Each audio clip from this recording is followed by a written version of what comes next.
Ενσυναίσθηση. Νιώθω τον πόνο και τις ανάγκες του άλλου σαν δικές μου. Ο εθελοντισμός ξεκινάει από την ικανότητα να κατανοούμε τους άλλους.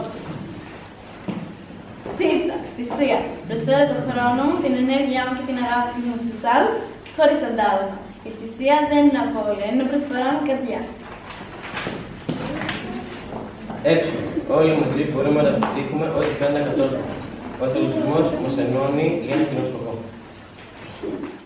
Λάμδα λύση. Κάνω τη διαφορά προσφέροντας λύση στα προβλήματά μου.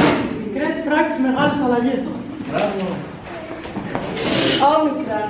Όραμα. Ονειρεύομαι ένα καλύτερο κόσμο και συμβάλλω στη δημιουργία του.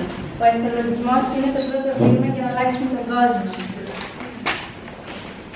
Ναι, φροντίζω, στηρίζω και προσφέρω εκεί που υπάρχει ανάγκη. Το νιάξιμο είναι η ψυχή του εθελοντισμού.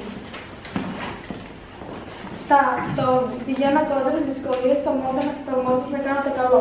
Ο εθελοντισμός είναι η δύναμη να δράσεις. Ισορροπία. Φέρνω αρμονία και ισορροπία στη ζωή των γύρω μου μέσα από την προσφορά χτίζουμε ένα καλύτερο αύριο. Κόσμο. Σίγμα, συμπόνια. Μοιράζομαι τον πόνο του άλλου και βοηθώ να γίνει ελπίδα. Η συμπόνια είναι η κινητήρια δύναμη του εθελοντισμού. Μοίρασμα, δίνω χαρά πρώτη και αγάπη χωρίς δεύτερη σκέψη, όταν μοιράζεσαι πολλαπλασιάζει τη ζωή. Πραγματικότητα. Μαζί μπορούμε να φέρουμε την αλλαγή. Η δύναμη της ομάδας μεταμορφώνει τον κόσμο. Συνεργασία. Χέρι-χέρι καταφέρνουμε περισσότερα. Η συνεργασία κάνει το αδύνατο δυνατό. Παγκόσμια ημέρα εθελοντισμού.